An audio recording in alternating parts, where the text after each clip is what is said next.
I want to talk to you about when to trust an addict. Now, this is just from my experience. The addicts have a lot of similarities, but every family and personality is different. From my experience, trusting an addict leads to enabling and codependence.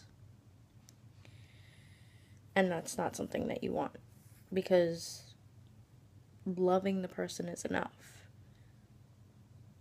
to make it really hard on you, because it clouds your judgment.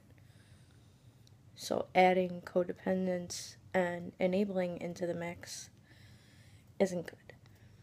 Now, not trusting an addict doesn't always have to mean a fight. And it doesn't always have to be so black and white where you don't trust them with everything. When I say that I personally wouldn't ever fully trust an addict, I wouldn't give them money. Forget about credit cards, paying their bills, none of that. As far as believing them when they tell you that they're clean, if you know them well enough, you'll be able to call them on their bullshit and know when they're not. And if you can't, then there's the denial and the enabling. Enabling and being codependent hurts both you and the addict. You want to keep those boundaries because it's not your journey.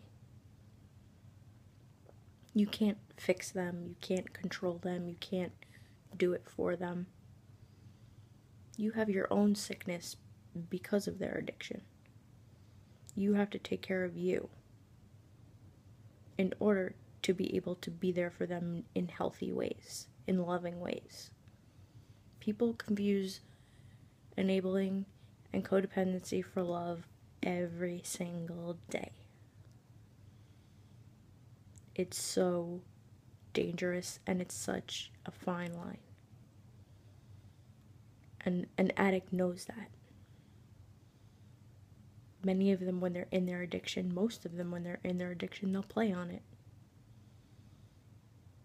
They'll act like they think you don't love them and don't want them around or whatever because you don't trust them. And they'll act like you have no reason not to. It's always better for both of you to play it safe. It might seem like the hardest thing that you have to do, the harshest thing that you have to do to keep those boundaries, but it's healthy. And everything can be said in a loving way. You don't have to bitch and moan and scream and yell when you don't trust the addict. If they get loud with you because you're upholding your boundaries because you don't trust them, back away. Say, you know what, I'm not going to talk about this until you calm down. You have to have healthy boundaries in all your relationships, but especially one with an addict, no matter how many years they're sober. And speaking of it being subjective, I know people who will give a little wiggle room in their boundaries, and then I know people who still lock up their stuff 20 years down the road because they don't trust.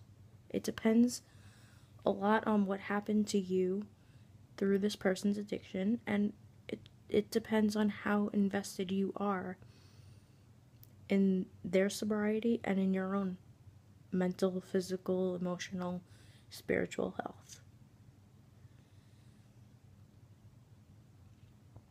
And it doesn't even have to be an addict for you to resonate with any of this. All relationships can have codependency or enabling, just in different forms. And having boundaries out of love is always the safe thing to do for everybody.